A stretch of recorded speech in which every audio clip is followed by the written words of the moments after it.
Buenos días. Ok, chicos, les voy a tomar lista. Alonso Torres Nayeli. Presente.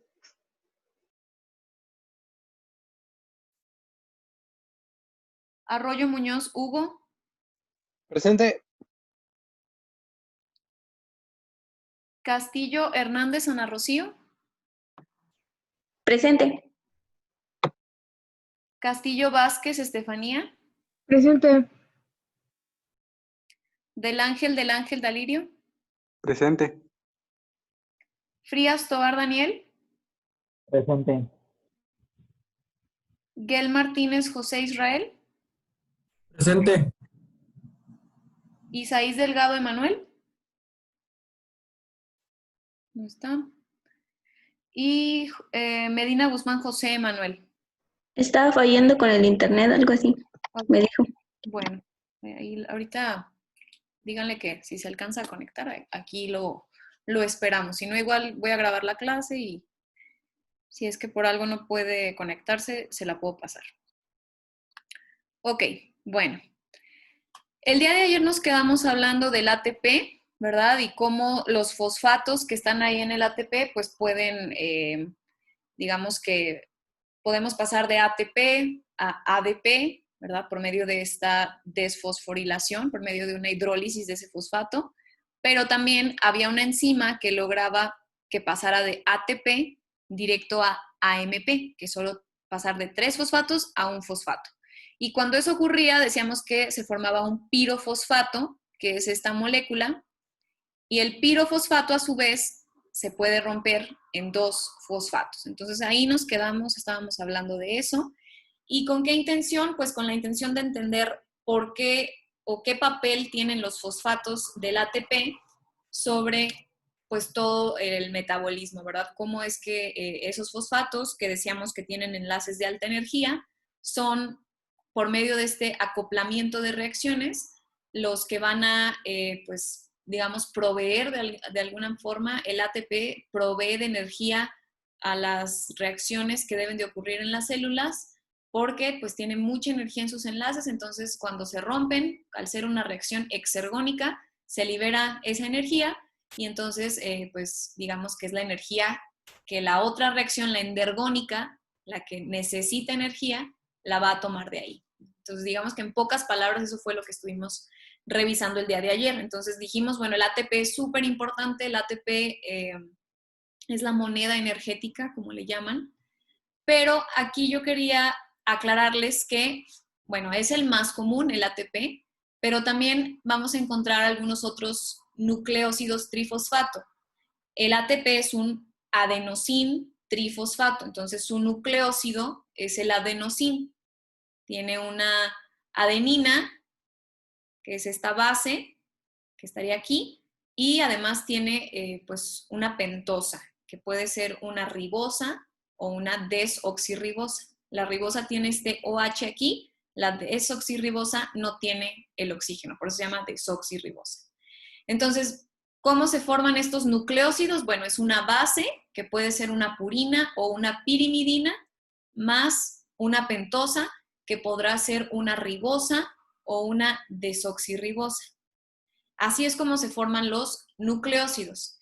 Se llama nucleósido trifosfato porque son nucleósidos que tienen 3 fosfatos. Entonces ya vimos, bueno, el ATP tiene una adenina y va a tener una pentosa y además tiene 3 fosfatos. Pero no solamente vamos a encontrar ATP en las células, también vamos a poder encontrar otras variantes donde tenemos pues otras bases. Si yo tengo una guanina aquí, pues lo que voy a tener es un GTP, ¿verdad? Mi nucleósido es un guanosín, entonces va a ser trifosfato. Y lo mismo puedo tener una citosina en vez de la adenina, entonces sería un CTP. Puedo tener una de uracilo, tendría un UTP. O puedo tener también una timina, que sería un TTP. Entonces, no son tan comunes que los veamos estos, pero en algunas reacciones sí vamos a ver que están ahí presentes. Y bueno, es importante que Igual ustedes si pueden en su casa darle una repasada a esto de los nucleósidos para que lo recuerden un poco mejor. Pero bueno, digamos que en pocas palabras, pues vamos a poder encontrar ATP en su mayoría, pero también GTP, CTP, UTP y TTP, que van a estar ahí en algunas de las reacciones que vamos a ir revisando más adelante. Aquí hay una de esas reacciones en las que tenemos ATP, que reacciona con UDP. Si es UDP, significa que tiene un uracilo, su pentosa y 2 fosfatos. Por eso es DP, difosfato. Cuando ese reacciona con el ATP, puede formar ahora, digamos que uno de los fosfatos que tenía el ATP, se lo va a pasar, este tiene 3 fosfatos. Entonces le pasa uno al UDP y entonces el UDP que tenía 2, pues ya tiene 3 acá, y el ATP que tenía 3, que perdió 1, pues se queda con 2 fosfatos. Entonces ahí lo que está haciendo es una transferencia de ese fosfato y la enzima que va a mediar este tipo de reacción se llama nucleósido difosfato sinasa. Cuando escuchen sinasa, significa que está moviendo algo, ¿verdad? Entonces, difosfato sinasa, mueve el fosfato.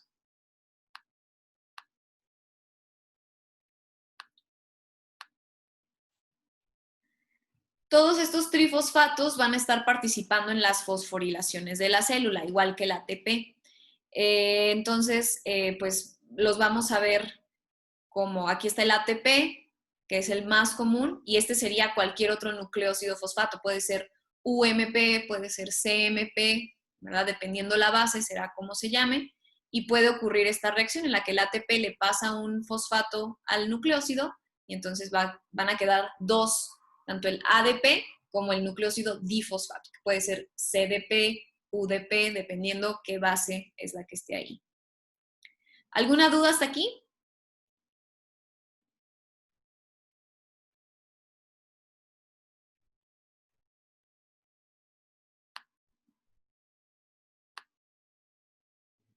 No. Ok. Bueno, entonces con eso vamos a terminar de hablar de la parte del ATP, porque es importante y bueno, que puede llegar a ver GTP, UTP, todas estas otras que a lo mejor ahorita todavía no es muy importante que sepamos las reacciones, pero más adelante cuando los vean, que sepan qué es. Y ahora vamos a hablar de la oxidación biológica. ¿Por qué de la oxidación biológica? Bueno, porque los organismos como nosotros necesitamos oxígeno para respirar, ¿verdad? Ahorita es un tema de común que estemos hablando de la oxigenación y todo esto por la situación del COVID. Y entonces el oxígeno juega un papel completamente primordial para la vida, ¿verdad? Al menos para organismos como nosotros que necesitamos el oxígeno. Hay algunos organismos que son anaerobios que no requieren oxígeno. Pero para los organismos aerobios, como los humanos, como los animales, como bacterias, muchos organismos, pues es bien importante el oxígeno. Entonces, ahorita lo que vamos a ver es por qué es tan importante el oxígeno. Y para eso, pues vamos a hablar de la oxidación biológica. Entonces, cuando estuvimos viendo las óxido-reductasas, que eran una de las clasificaciones de las enzimas, tocamos un poco el tema de la oxidación y la reducción. Desde el punto de vista químico, que fue en aquella ocasión alguien de hecho me dijo que la oxidación era cuando había una pérdida de electrones, entonces eso es correcto, y la reducción es cuando hay una ganancia de electrones. Entonces aquí yo pongo 2 átomos diferentes, uno está dando un electrón, o sea que se está oxidando, y el otro gana el electrón, o sea que se está reduciendo. Algo bien importante de la oxidación es que siempre va a ir acompañada de una reducción. Si una especie pierde un electrón, el electrón no va a quedar ahí volando por el aire, sino que tiene que llegar otra especie que tome ese electrón. Entonces siempre va a ir acompañada la oxidación de la reducción. Y como les decía, bueno, la vida de los animales superiores, como los seres humanos, depende por completo del aporte de oxígeno para la respiración. Ese proceso de respiración es justamente pues la forma por medio de la cual las células van a obtener la energía para formar justamente ATP. Entonces, más adelante vamos a ver toda esta cadena que le llaman cadena respiratoria, donde existen ciertos complejos enzimáticos que lo que hacen es, pues, reacciones de oxidación y reducción hasta el punto en que aquí, no sé si alcancen a ver que hay un O2, ahí es donde interviene el oxígeno y es de ahí que es tan importante pues que respiremos oxígeno, ¿verdad? Cuando lo que está pasando ahorita con la gente que tiene COVID, pues ya dejan de tener, o sea, no pueden captar el oxígeno de la manera adecuada porque el virus está afectando sus células en los pulmones y entonces todas las células del cuerpo disminuyen su aporte de oxígeno y por lo tanto pues no van a poder llevar a cabo sus funciones de manera normal. ¿Por qué? Porque el oxígeno se requiere para que este proceso termine y se forme ATP, que es en la última enzima, que sería esta de aquí abajo, vemos cómo se está formando el ATP. Entonces, al final de cuentas, el ATP, que ya vimos que es importante por las razones que estuvimos revisando ayer, pues sin el oxígeno ni siquiera se va a formar. Entonces, es bien importante el aporte de oxígeno en las especies como nosotros.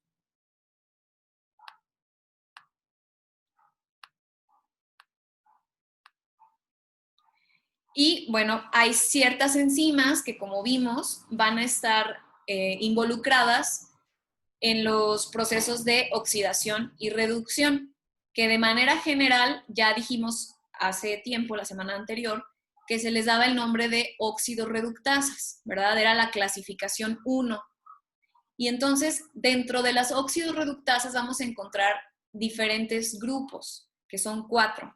Hay unas que van a escuchar que se llama algo oxidasa, esas son un tipo de óxido-reductasas, otras son las deshidrogenasas, también existen las hidroperoxidasas y las oxigenasas. Entonces, el día de hoy vamos a ver un poquito dónde se encuentran este tipo de enzimas y por qué es que son importantes pues, en el proceso del metabolismo, ¿verdad? De la obtención de energía por una parte y pues cómo es que el oxígeno tiene ese papel. Entonces, las oxidasas, que son pues las primeras, el primer tipo de óxido-reductasas, aquí están. Las oxidasas, ¿qué es lo que hacen? Catalizan la eliminación de hidrógeno desde un sustrato usando oxígeno como aceptor de hidrógeno. Entonces, yo tengo en la parte superior mi sustrato. ¿Alguien que me diga qué es un sustrato?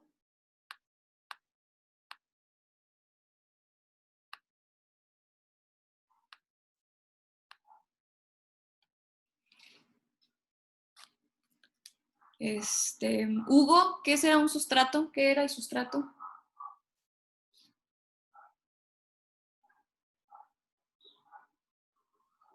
Era... espérame, déjame checar. Ok.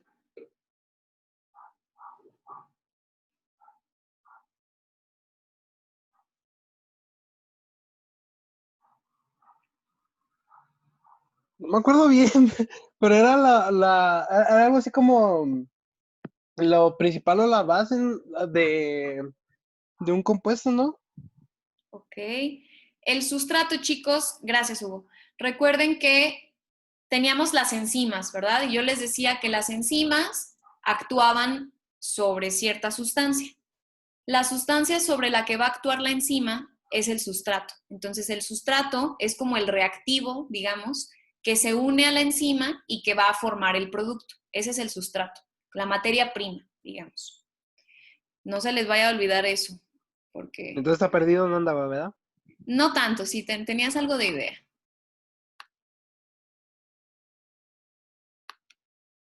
Ok, bueno, entonces, para las oxidasas, ese sustrato que va a ser la materia prima para la oxidasa, o sea, lo que se va a unir a la oxidasa, tiene hidrógenos. Este sería el sustrato. El sustrato tiene, aquí en este ejemplo, tiene 2 hidrógenos. Y cuando actúa una oxidasa, lo que hace es que le quita esos 2 hidrógenos. Entonces, los 2 hidrógenos que tiene este sustrato se van, se los lleva la oxidasa. Y entonces me va a quedar pues el producto así, ya sin hidrógenos. Pero ¿qué es lo que lo hace que se llame oxidasa la enzima? Que el que va a aceptar los hidrógenos, que por eso le ponen ahí aceptor de hidrógenos, es el oxígeno.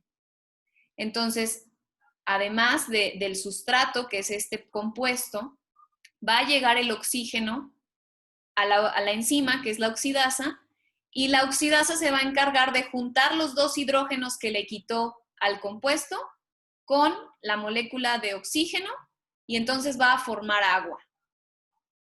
Entonces, las oxidasas, eso es lo que hacen. Toman los hidrógenos y los combinan con oxígeno para formar ya sea agua o también en algunos casos pueden formar peróxido de hidrógeno, que es agua oxigenada. Entonces, esta es la fórmula del peróxido de hidrógeno. Entonces, de forma general, una oxidasa va a eliminar hidrógeno del sustrato, que es lo mismo que está pasando aquí. Este es el sustrato, vamos a ponerle una S de sustrato, una P de producto, y pues esta es la E de enzima. Entonces llega el sustrato a la oxidasa, que es la enzima. La oxidasa también hace que llegue el oxígeno, y entonces el oxígeno toma esos dos hidrógenos que tenía el sustrato y forma este otro compuesto, que en este caso es el peróxido de hidrógeno. Entonces, digamos que otros como productos colaterales serían el agua y el peróxido de hidrógeno, cualquiera de los dos. Entonces, esa es la particularidad de las oxidasas. Usan oxígeno, por eso se llaman oxidasas. Quitan hidrógenos, pero se los pegan a un oxígeno. ¿Está claro esto? Sí. Ok. Sí.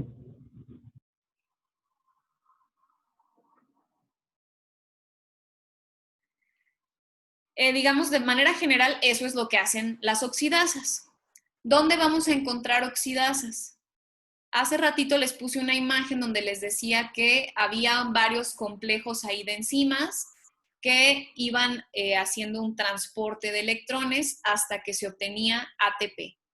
Entonces, dentro de esos complejos de enzimas tenemos a la citocromo oxidasa, que como nos dice su nombre, pues es una oxidasa.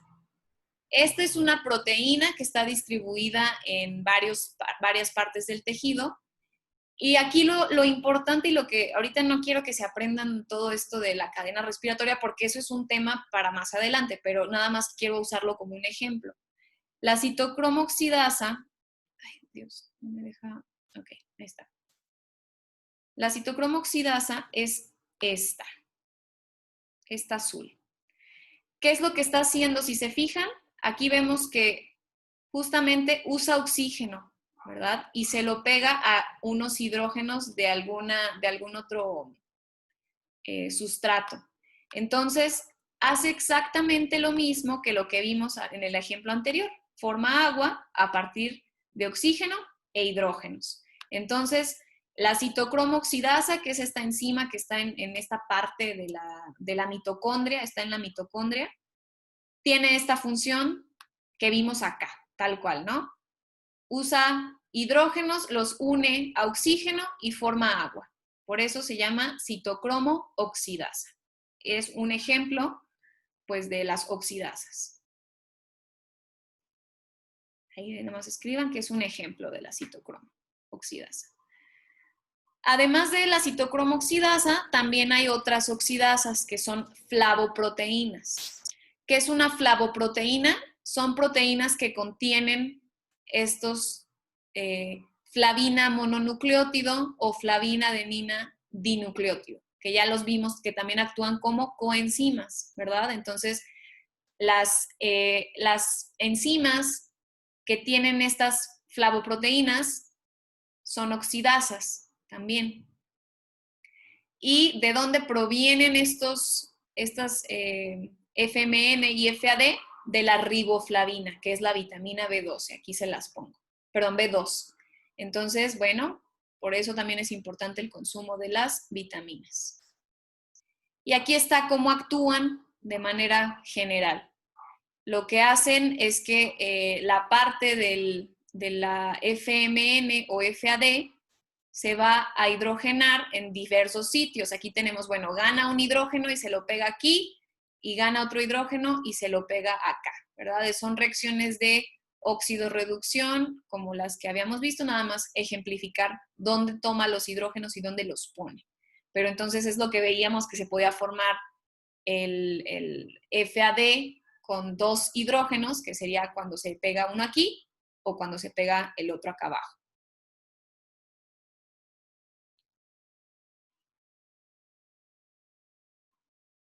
¿Dudas de las oxidasas? No. No. Ok. Entonces pasamos a las segundas tipos de oxidorreductasas, que son las deshidrogenasas. Las deshidrogenasas, si se acuerdan, ya vimos algunos ejemplos al inicio del curso, ¿verdad? Vimos una que se llamaba lactato deshidrogenasa.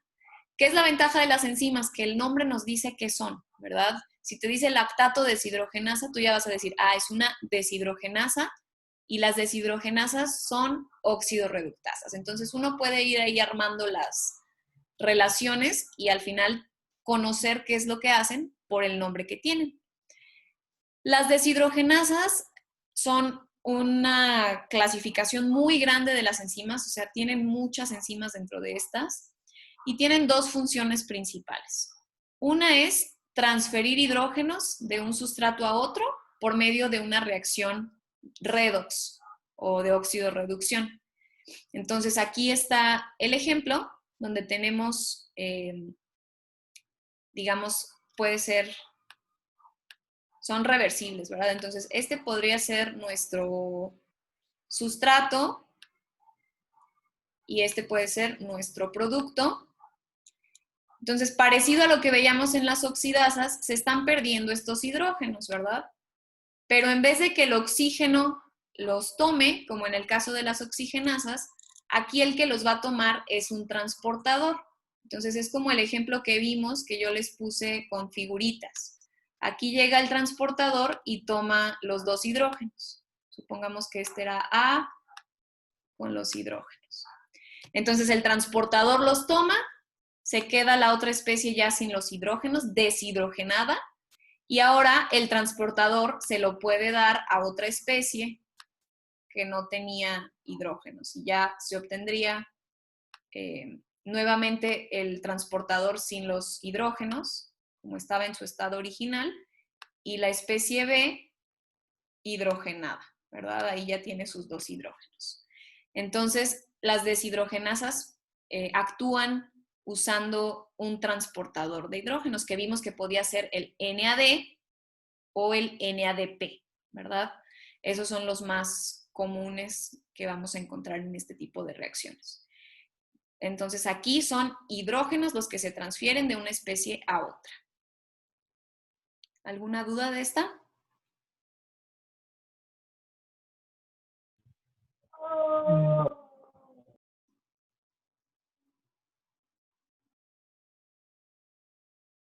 Ok.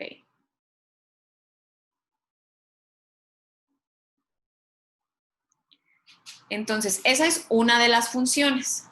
La otra función que pueden desempeñar estas deshidrogenasas es en la cadena respiratoria, que es donde les digo que al final lo que se obtiene es el ATP. En este tipo de deshidrogenasas, lo que van a hacer es transportar electrones hasta llegar a la citocromo oxidasa, que fue la que vimos que era un tipo de oxidasa que recibía el oxígeno y le ponía los dos protones para que forme el agua. Entonces, en este tipo de enzimas deshidrogenasas, que sería la segunda función, lo que hacen es, bueno, aquí entran hidrógenos y los van transportando, digamos. Esa es la función. Pero por ahora vamos a enfocarnos en en los transportadores. ¿Por qué? Porque esto es un tema que vamos a ver más adelante con más profundidad. Nada más era para que ubicaran donde también son útiles este tipo de enzimas. Y bueno, como vimos, muchas deshidrogenasas de las que usan estos transportadores van a depender de estas coenzimas de nicotinamida, que es el NAD y el NADP.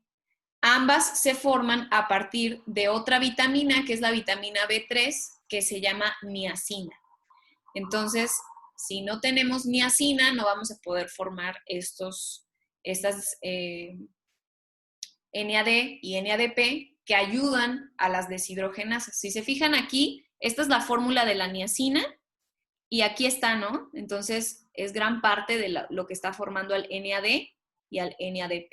Es un componente pues, principal para que se obtengan estas moléculas.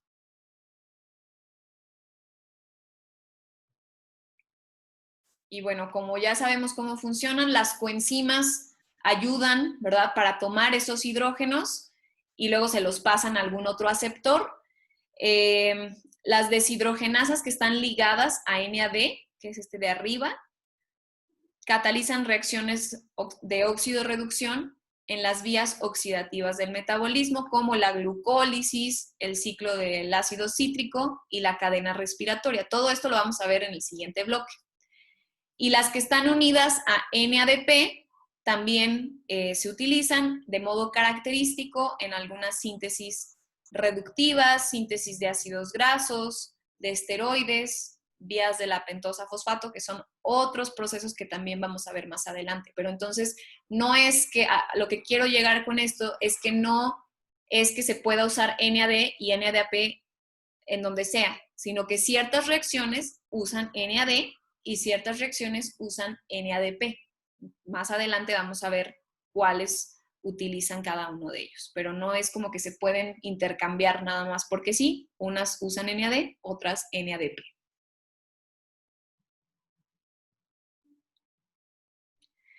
Y bueno, dentro de, cuando estuvimos revisando, ¿dónde está? Esto, yo les decía, el citocromo oxidasa, que era esta proteína azul, es la que actúa como una oxidasa porque usa el oxígeno. El resto de los citocromos, que son parte de la cadena respiratoria que vamos a ver más adelante, son proteínas que tienen estos grupos, que se llama grupo hemo, y tienen átomos, bueno, iones de hierro. Entonces, el hierro es el que se oxida y se reduce conforme acepta o pierde electrones. Aquí están. Entonces, en la cadena respiratoria van a participar como acarreadores de electrones. Aquí está una, aquí está la otra, ¿verdad? Y bueno, la citocromo oxidasa, esa va a actuar como una oxidasa, ¿verdad? Porque llega el oxígeno. ¿Dudas hasta aquí?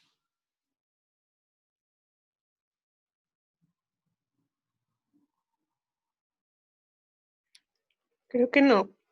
Ok. ¿Por qué se los puse en esta parte? Bueno, porque los citocromos son parte de las deshidrogenasas, por eso están aquí.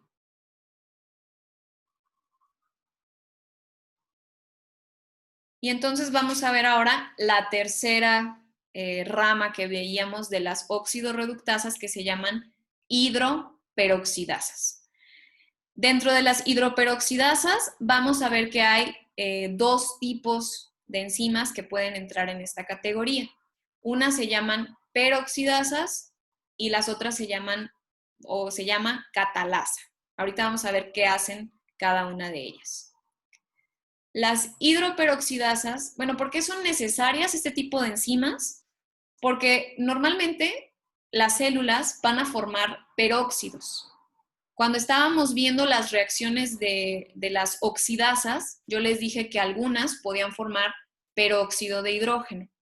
El peróxido de hidrógeno no es bueno para la célula. Se forma a veces porque así pasa, pero no es bueno. Entonces, y por ejemplo, tampoco, pues para ninguna célula va a ser bueno. Si se acumula, puede llevar a que se formen algunas enfermedades como el cáncer, la aterosclerosis, que es cuando se empiezan a tapar las arterias del corazón.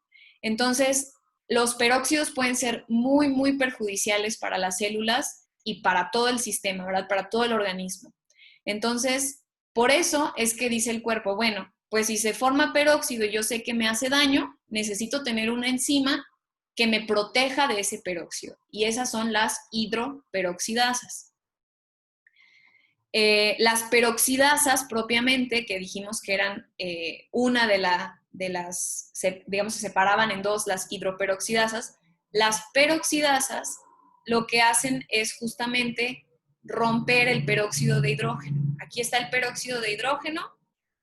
Cuando actúan la peroxidasa sobre el peróxido de hidrógeno y algún otro sustrato, convierte ese peróxido de hidrógeno en agua. ¿El agua será dañina para la célula? No. No, ¿verdad? El agua es algo normal en la célula, está en el citoplasma, es parte natural, un constituyente necesario aparte para la célula. Entonces, lo que hace la peroxidasa es decir, bueno, el peróxido está aquí, no quiero que sea peróxido, lo convierto en agua. ¿Y dónde podemos encontrar estas peroxidasas? En la leche, en los leucocitos, que son las células blancas de la sangre, las que nos defienden, digamos, en las plaquetas, que son las que forman los coágulos, y en algunos otros tejidos. Pero digamos que esa es su función, convertir el peróxido en agua. Aquí está un ejemplo de una enzima que se llama glutatión peroxidasa. No nos vamos a meter mucho en qué es lo que hace, pero podemos ver que es por medio de una reacción pues redox, ¿verdad? Que el peróxido de hidrógeno se convierte en agua y bueno, se pasa de un glutatión que está reducido a un oxidado. Entonces, es como lo que veíamos acá, pero esta A sería el glutatión. Entonces, aquí este es el glutatión, digamos, es como si fuera la letra A. Pero bueno, es una aplicación, un ejemplo que encontramos en las células de la sangre.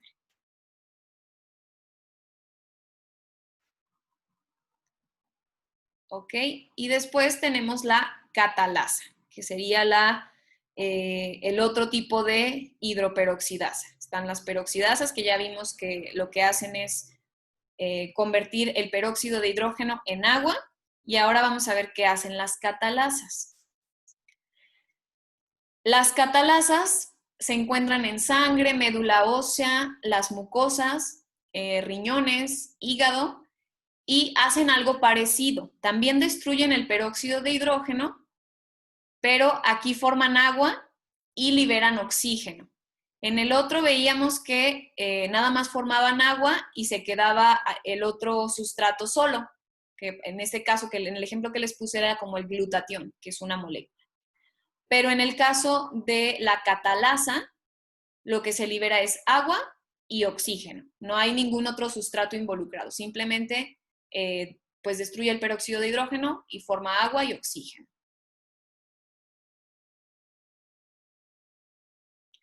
¿Dónde encontramos la catalasa? En los peroxisomas. Los peroxisomas son pues organelos que están dentro de las células. En muchos tejidos los vamos a encontrar, entre ellos el hígado. ¿Alguien sabe cuál es la función principal del hígado?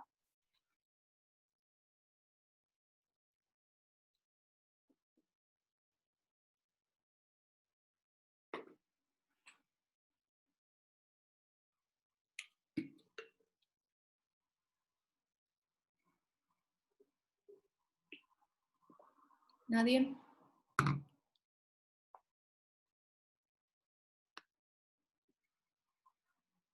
Bueno, el hígado, en la mayor, digamos que de sus funciones es la desintoxicación. Entonces, tiene la maquinaria necesaria para, pues, eliminar lo que nos hace daño a nuestro cuerpo.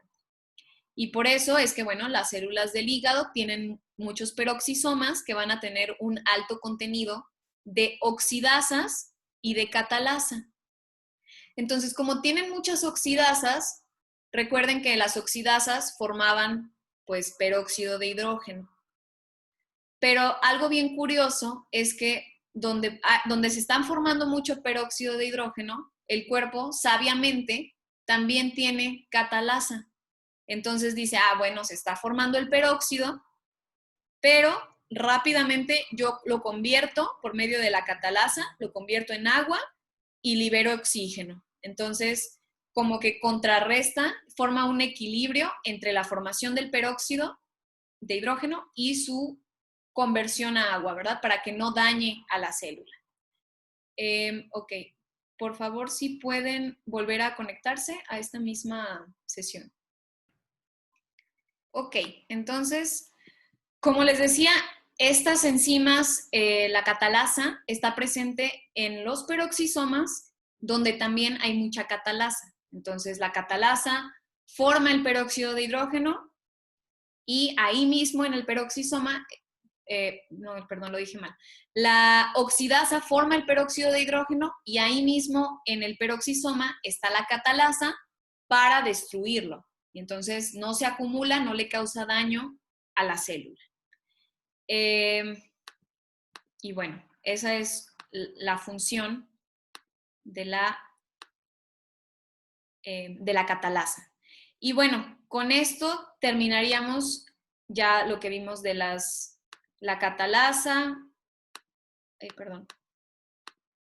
y la peroxidasa. Entonces, en conjunto ya revisamos los dos tipos de hidroperoxidasas.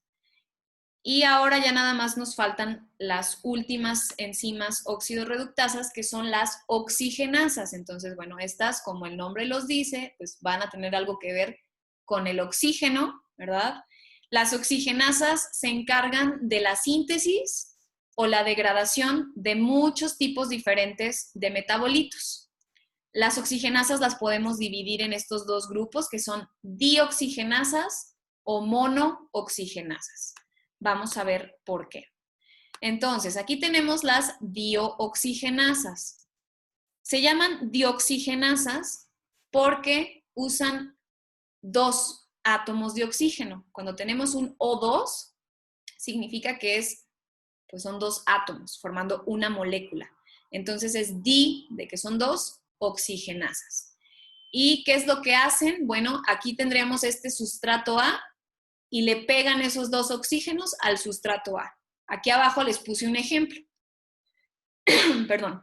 Si yo tengo aquí este sustrato, pongámosle que esta es la letra A, y entra el oxígeno, actúa una dioxigenasa, y lo que hace es, bueno, une el oxígeno a este sustrato A. Además, aquí ponen que también está involucrado el NADH más H, que también está donando estos dos hidrógenos, y entonces además pues se forma el OH. Pero la parte de la dioxigenasa sería cuando acopla estos dos oxígenos a su estructura.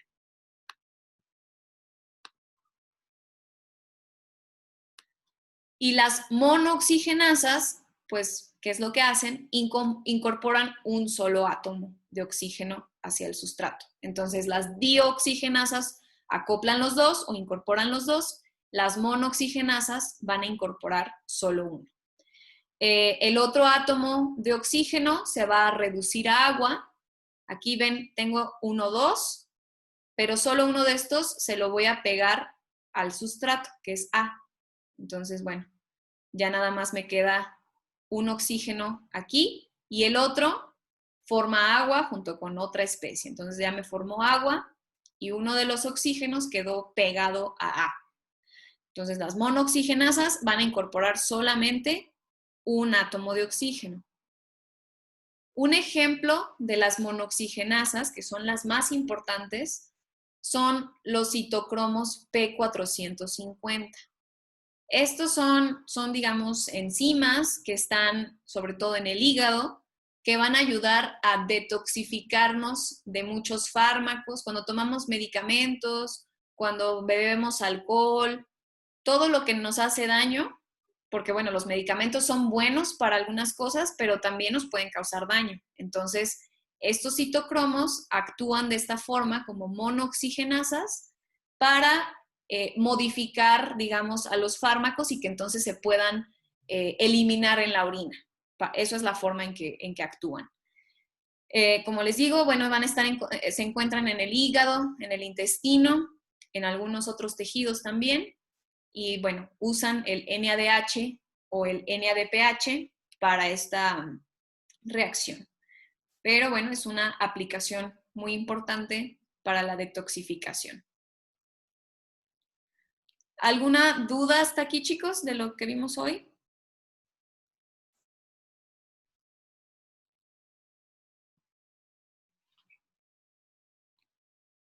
No. Bueno, Creo que no. entonces aquí nada más No, quiero recordarles, todas estas últimas que vimos son las enzimas que actúan en la oxidación y reducción, que llevan el nombre de oxidorreductasas, y ya vimos cada una de ellas. ¿Por qué es importante? Bueno, porque al final nosotros usamos el oxígeno, pues para, como vimos, para formar energía, ¿verdad? Entonces todas estas reacciones de redox hacen que vaya pasando la energía hasta donde tiene que llegar para formar el ATP y que entonces pues todas las funciones de la célula puedan ocurrir. ¿Y cómo hacemos eso? Pues en las últimas reacciones se acopla el oxígeno, se utiliza oxígeno y entonces pues de ahí la importancia de que tengamos el aporte de oxígeno necesario.